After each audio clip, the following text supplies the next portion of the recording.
हाँ तो लोगों, कल की मूवी देख ली, बहुत मजा आया, एंजॉय किया। क्लाइमेक्स का ट्विस्ट अनएक्सपेक्टेड था। बट एक क्वेश्चन, सिर्फ एक क्वेश्चन इस मूवी को देखने के बाद निकलता है एंड शायद मुझे लगता है कि उसका एक्यूरेट आंसर अभी तक किसी ने भी नहीं दिया होगा। चाहे आप कितनी भी एंडिंग एक्सप्लेनेशन वीडियो देख लो, कितनी भी थ्योरीज बना लो, बट इसका आंसर दे पाना उतना ही मुश्किल है जितना कि कटप्पा ने बाहुबली को क्यों मारा। बट हम इतना जरूर कह सकता हूँ कि इस दुनिया में एक ही व्यक्ति है जो इसका एक्यूरेट आंसर दे सकता है एंड वो व्यक्ति है नाग अश्विन खुद। पर हम एक्यूरेट आंसर ना सही, इस पर थ्योरीज तो जरूर बना सकते हैं एंड हम वही करने वाले हैं। तो हमारे पास क्वेश्चन है, वो बिल्कुल सिंपल है कि भैरवा कर्ण कैसे बना। कर्ण तो महाभारत काल में मर चुका था, तो फिर यहाँ पर उसका पुनर्जन्म कैसे हो सकता है। बस ये इतना सिंपल क्वेश्चन है, बट इसका आंसर इतना सिंपल है नहीं। इसका आंसर हम दो पर्सपेक्टिव से जानने की कोशिश करेंगे। पहला तो सिनेमैटिक पर्सपेक्टिव एंड दूसरा लॉजिकल पर्सपेक्टिव। सिनेमैटिक पर्सपेक्टिव से हम देखें तो यहाँ पर एक वर्ड बहुत फेमस है and that is creative liberty. Creative liberty लेते हुए क्रिएटर कुछ भी कर सकता है। वो अपने हिसाब से चीजों को तोड़ मरोड़ कर हमारे सामने प्रेजेंट कर सकता है, जिससे कि हमें चीजें बोरिंग ना लगे, इंटरेस्टिंग लगे। एंड ऐसा ही यहाँ पर भी हुआ है। चलो मैं इसका आपको दो एग्जांपल और देता हूँ। पहला तो हल्क की चड्डी एंड दूसरा सुपरमैन। आई नो कि इनका कॉमिक्स में एक अच्छा एक्सप्लेनेशन है, बट मूवी फैंस को ये थोड़ी पता है।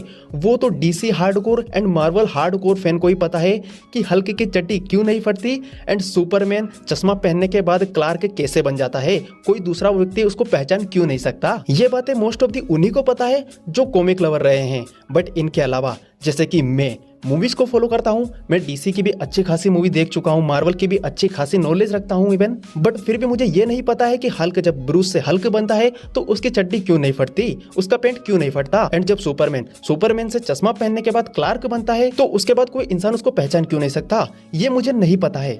बट फिर भी हमारे ब्रेन ने उसको एक्सेप्ट किया ना, बिकॉज हमारा माइंड इतना पावरफुल है ना कि डॉट्स को अपने आप कनेक्ट कर लेता है। चलो इसका एक और एग्जांपल देता हूँ कि मूवी के एंड में हर एक विलन मर जाता है, जो भी उसको प्ले करता है एक्टर, उसकी भी मृत्यु हो जाती है उस मूवी के अंत में। बट हमारे कॉन्शियस माइंड को ये मालूम होता है कि ये सिर्फ मूवी के अंदर मरा है, ये रियल लाइफ में जिंदा है। जब किसी मूवी में फाइट होती है तो हमें ये भी पता होता है कि ये असली में नहीं लड़ रहे हैं, बट फिर भी हमारा माइंड वो डॉट कनेक्ट करके हमको ये बिलीव करने पर मजबूर कर देता है कि हाँ ये फाइट असलियत में हो रही है, ये कोई उड़ रहे हैं तो असलियत में उड़ रहे हैं। And that is called cinema, कि जो चीज असलियत में नहीं हो सकती उसको भी बिलीव करवा देना कि यस दैट इज पॉसिबल। इसी को हम सिनेमा कहते हैं, इसी को हम क्रिएटिव लिबर्टी कहते हैं। एंड यहाँ पर वही यूज हुई है। नहीं तो जस्ट इमेजिन, अगर इस मूवी में वो कर्ण वाला ट्विस्ट नहीं रहता तो ये मूवी भी एक ऑर्डिनरी मूवी बनकर रह जाती। जो अब आज हम बात कर रहे हैं, आप बात कर रहे हैं, कई लोग बात कर रहे हैं इसके बारे में, वो बातें नहीं होती, ये जस्ट एक ऑर्डिनरी बन जाती एक्स्ट्रा ऑर्डिनरी से। बट अब ये एक्स्ट्रा ऑर्डिनरी है because of this twist, because of this creative liberty and that is called cinema. And चलो ये तो साइंस फिक्शन एंड माइथोलॉजी का एक फिक्शन वर्क था एंड ये हमें मूवी के स्टार्टिंग में डिस्क्लेमर के जरिए बताया भी जाता है कि ये एक फिक्शन वर्ल्ड है, इसमें जो भी चीजें दिखाई जाएगी वो एक फिक्शन है। तो हम इतना तो एक्सेप्ट कर ही सकते हैं यार क्रिएटिव लिबर्टी के नाम पर। नहीं तो आजकल तो बायोग्राफी तक में चेंज कर दिया जाता है जस्ट बिकॉज कि वो मूवियां बोरिंग नहीं लगे, वो एंटरटेनिंग बनी रहे। तो ये तो फिर भी एक फिक्शन वर्क है, हमारे पुराणों से इंस्पिरेशन लेते हुए। फिर ये तो हमारा क्रिएटिव लिबर्टी वाला पर्सपेक्टिव हो चुका।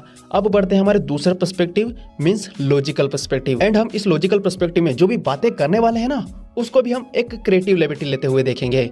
जैसे कि हमने महाभारत काल में देखा है कि वहां पर युद्ध हुआ था धर्म वर्सेस अधर्म के बीच, कौरवों वर्सेस पांडवों के बीच। पांडव धर्म की तरफ थे एंड कौरव अधर्म की तरफ थे। बट हमें यहाँ पर एक बात और ध्यान रखनी चाहिए कि जो भी अधर्म की तरफ से मीन्स कौरवों की तरफ से वहां पर लड़ रहे थे महाभारत काल में, उनमें कई सारे ऐसे योद्धा थे जो मजबूरी में लड़ रहे थे, जैसे कि कर्ण एंड और भी योद्धा, वो मजबूरी में लड़ रहे थे वहां पर। तो नाग अश्विन सर ने मे भी यहाँ पर ऐसा हो सकता है कि क्रिएटिव लिबर्टी लेते हुए जो वहां पर अधर्म की तरफ लड़ रहे थे मजबूरी में, उनको अब इस काल में मीन्स कल की काल में रिडेम्पशन मिलने वाला है। जैसे कि अश्वत्थामा को मिलेगा रिडेम्पशन, वहां पर अश्वत्थामा श्री कृष्ण जी को मारना चाहते थे, वो यहीं पर उसका रिडेम्पशन करते हुए अब उन्हीं की रक्षा करेंगे। सेम वैसे ही जैसे वहां पर कर्ण मजबूरी में युद्ध कर रहा था, उसका अब रिडेम्पशन होगा धर्म की तरफ से फाइट करते हुए, कल की भगवान का साथ देते हुए।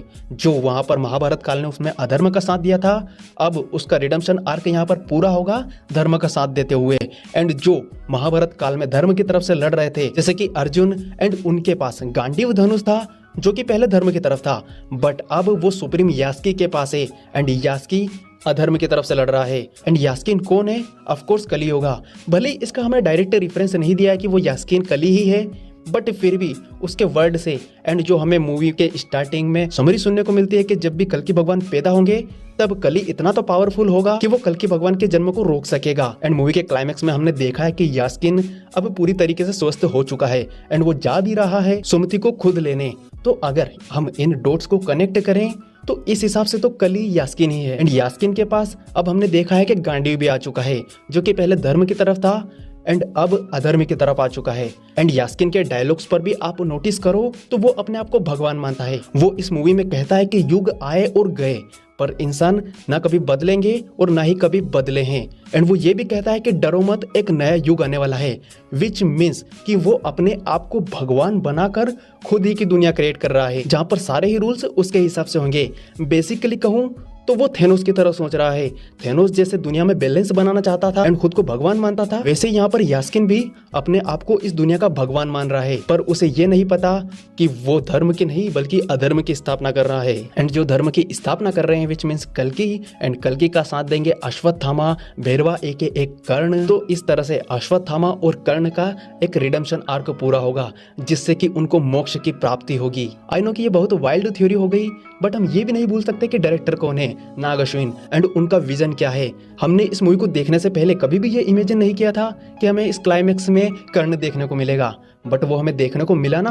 कितना वाइल्ड गए वो, तो हम भी थोड़ा बहुत तो वाइल्ड जा ही सकते हैं यार भाई। बाकी इसके अलावा आप अपनी थ्योरी जरूर बताना इन सारे मामलों पर। सो इसी के साथ इस वीडियो को हम यहीं समाप्त करेंगे। Bye bye, see you soon, take care.